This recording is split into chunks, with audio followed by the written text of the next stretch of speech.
national briefing for Tuesday, 28th April 2020.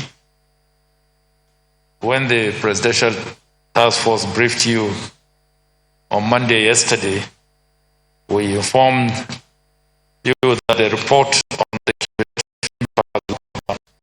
in the FCT, Lagos and Ogun State, as well as other intervention measures, had been submitted to the President. We also informed you that the Honorable Minister of Health and the Director General of the Nigerian Center for Disease Control briefed the President extensively on its recommendations. Finally, Nigerians were advised to await Mr. President's broadcast, which was aired at 8 p.m. on Monday night. Today's briefing is therefore very significant because it will provide additional details on certain aspects of the third national broadcast made by His Excellency President Muhammad Buhari on the COVID-19 pandemic. The broadcast was an expression of President's determination to provide leadership while at the same time ensuring that the rights of Nigerians are respected, security provided for all citizens, the poor and the vulnerable are protected, and the minimal discomfort experienced even in the face of a global pandemic that is ravaging the wealth and the health of the world. Notwithstanding the fact that Mr. President's speech is self-explanatory, I wish to underscore the importance attached to some areas in his speech. In paragraph 2, the President's appreciation and recognition of the resilience and patriotism of all Nigerians, even in the face of socio-economic impact of the COVID-19 pandemic. And in paragraphs 3 to 5, he presents the global picture of the pandemic and underscores his readiness to be open with facts and his plans for Nigerians in the fight against COVID-19. In paragraphs 6 to 14, 16 to 19, he presents the statistics, the progress, and the logistic challenges of COVID-19 in Nigeria over the past 2 months.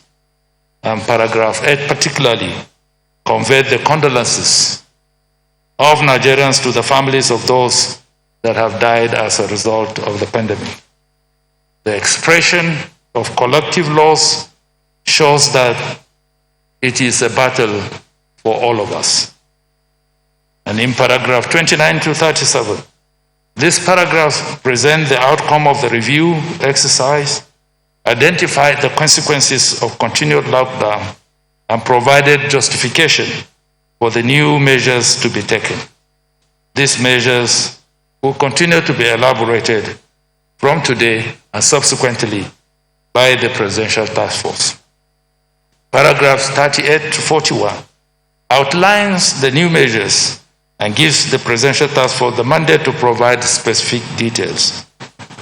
Subsequently, in the days coming, the National Coordinator shall provide these details, which will be applicable nationwide.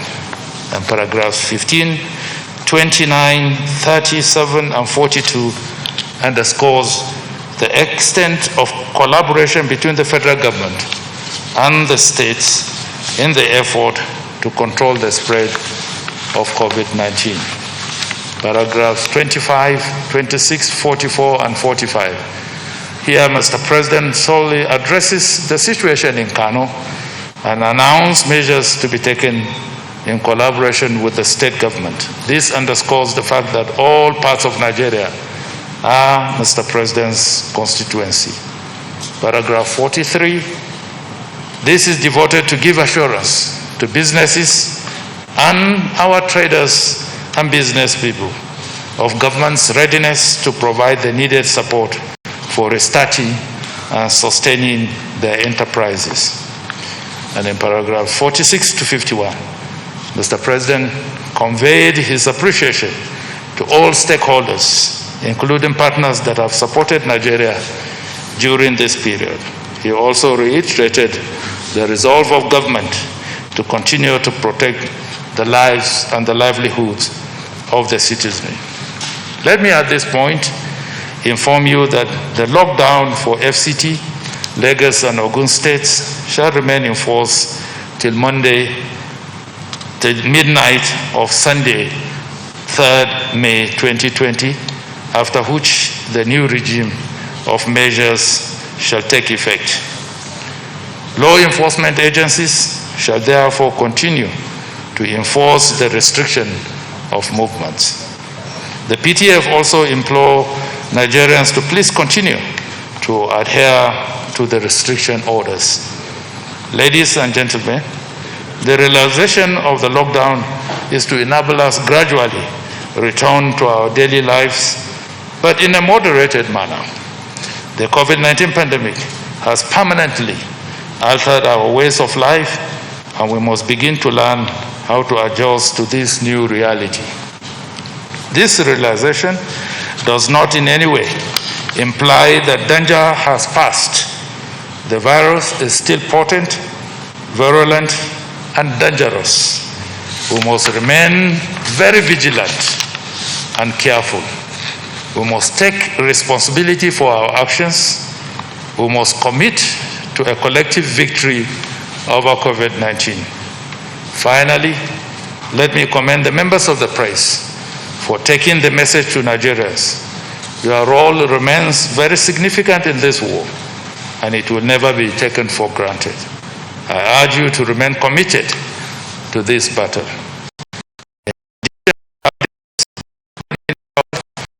DG, Nigerian Center for Disease Control, and the National Coordinator, ministers will take turns to also brief you before taking questions. I now yield the podium to the Honorable Minister of Health to update you all. Thank you.